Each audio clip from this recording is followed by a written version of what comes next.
There are moments in life that we don't understand until everything changes. Today, I want to share one of those moments with you from my life. Maybe you will find yourself somewhere in the story of my life as I share with you what happened to me. It was January, early January of 2008. Life was normal. My husband was still alive, my husband Mike. Our life was pretty much normal as it always had been. We had a loving relationship, a wonderful family, a wonderful home, and we were blessed. But everything shifted. It all shifted when I had a dream. Maybe you've had a dream similar to my dream. It was a dream that shook me to my very core. I had dreamed that my husband and I were on a beautiful island. We were on this beach, and it was gorgeous. And I could see in the distance there were mountains. And I could see the palm trees all lined up around the beach. But I saw in the far distance these beautiful mountains. We live in Florida, so there's not a beach that looks like that around here because we don't have mountains. But it was beautiful. Kids were playing. The waves were beautiful, and we were laughing and frolicking in the sun. And then all of a sudden, I could feel a shaking, a trembling. And the next thing I know, I turn around and I look back and I see the palm trees bowing. They were bowing. Now, in my spirit, as I was asleep, I want you to know that anytime I see something like that, and at that moment in this dream, I immediately knew that something was wrong. It's not good when palm trees are bowing. I looked at my husband, the kids were playing, and I must have had a startled look, and I immediately turned my eyes to the beach. And all of a sudden, all of the water had rolled back and was sucked up out of the ocean. And my husband screamed, "Run, run, run, run." The next thing I know, I grabbed all of my children, my two daughters and his stepson. I grabbed them underneath my arms like this, and I ran as far as I could run to the mountains because I saw those mountains in the beginning of this dream. And I just ran as fast as I could go, and I could see other people running. And they were running and screaming and trying to get to the mountains in this dream. I remember running into this building and going to the top level, which was level 3. I remember throwing my children into this bathtub. There was nothing else in this room but a bathtub, and it was one of those great big soaking bathtubs. Not a clawfoot, but it was a soaking bathtub, like a spa tub. And I threw my children in this tub, and I laid myself over them. At that point in the dream, the house started shaking. And it was shaking violently. And my children were underneath me as I had laid myself across that tub to protect them. Because in my mind, I knew that a tub was like a boat, so it should float. So I had thrown them in there, and I'm laying over that, and this house is shaking and moving. And the next thing I know, the house had broke loose from its foundations, and it was floating because water was everywhere. Now, I don't know how long we were in that tub, but I remember when the when I could feel the house settle down and it came to rest again.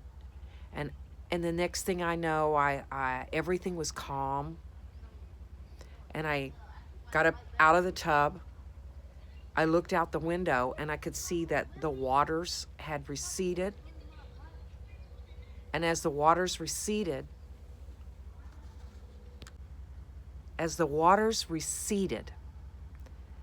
I could see people coming out, and they were looking at the damages of this horrific storm that had taken place.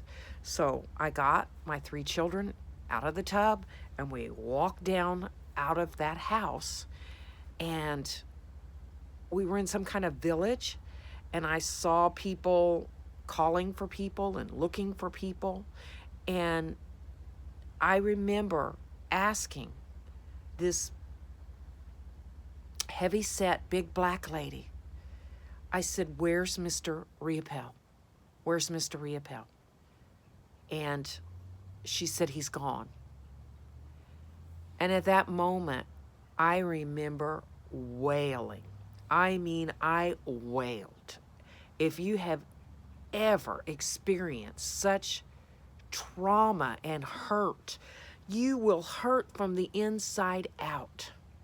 And I wailed and I screamed and I cried. I woke myself up.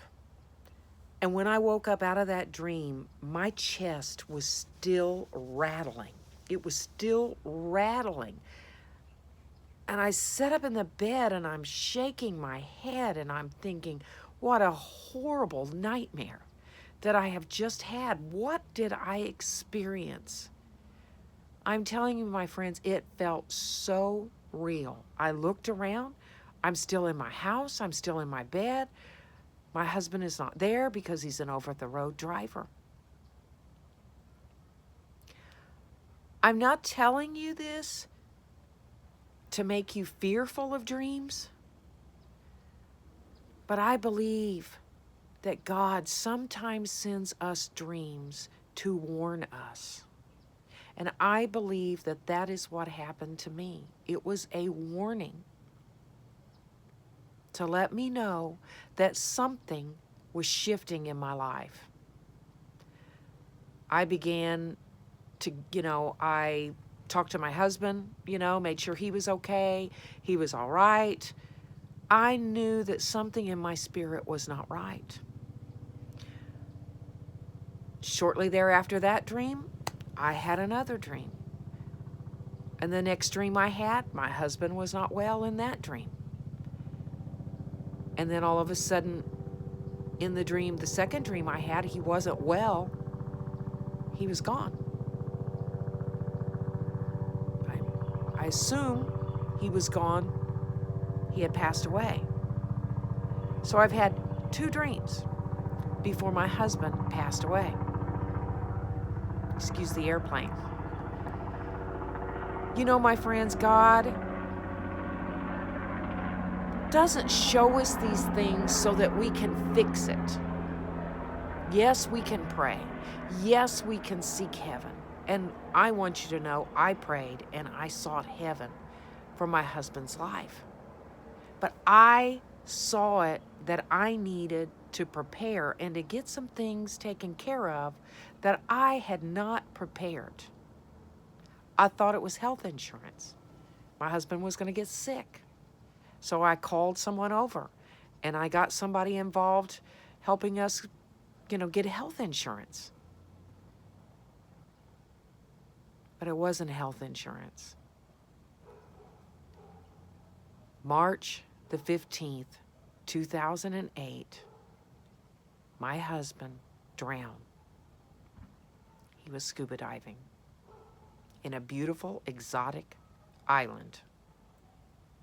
And he drowned. And I want you to know that my life with my 3 children shook and it rocked and everything was violently shaking because I wasn't prepared. I tried to get prepared, but I wasn't truly prepared. So, my friends, I'm sharing this not so that you'll be fearful of dreams, but so that you will know that God is with you. He was with me through every step that I went through. I couldn't prevent it. I couldn't keep it from happening. But I knew that He was right beside me. He never left my side. He walked me through those horrible months and years that took place after His death, because we were not prepared. I didn't have the things that I needed to have in place should my husband pass away, should the father of my children pass, should the breadwinner of our home pass. I didn't have those things done. I don't want that to happen to you. I don't want you to look at this video and say, she has a gift that I don't have. God speaks to her. God speaks to all of us. If we'll have ears to hear and eyes to see. Sometimes we don't understand until it's over. But assuredly, I knew that He was telling me something was getting ready to happen. And I needed to lean in closer to Him and get closer to Him. You know what I think that bathtub represented? I think that bathtub represented Him, the ark. Just as Noah and his family went into the ark, shut the door, and it floated. I believe that bathtub represented God. Me throwing my children in it and throwing myself in it and depending upon Him. So, my friends, if this video has spoke to you, because maybe you have went through something like this, or you've had strange warning premonitions, leave me a comment. Let others know. If this video spoke to you because you have not prepared and you do not have things in order in your house should something happen to you or your spouse or your children, please take this as a warning to move ahead with those things. Don't waste time. My friends, we're not promised tomorrow. We have today. We need to do the best we can. I pray that you will share this video with any young mothers that you know and let them know they need to prepare. If you've not watched my video that went viral a couple of months ago, what I wished that I would have known before my husband died, please watch that video. I will put a link in the comments to this video. Thank you so much for staying through to the end. I appreciate you. God bless you. And I do hope that you subscribe to my channel, because I will be bringing stories of uplifting, hope, healing, restoration, because that's what my channel is about. And yes, I talk about hard subjects that a lot of people don't want to talk about. But I talk about them so that we can heal. Thank you all, and bless you, and I will see you on my front porch again soon.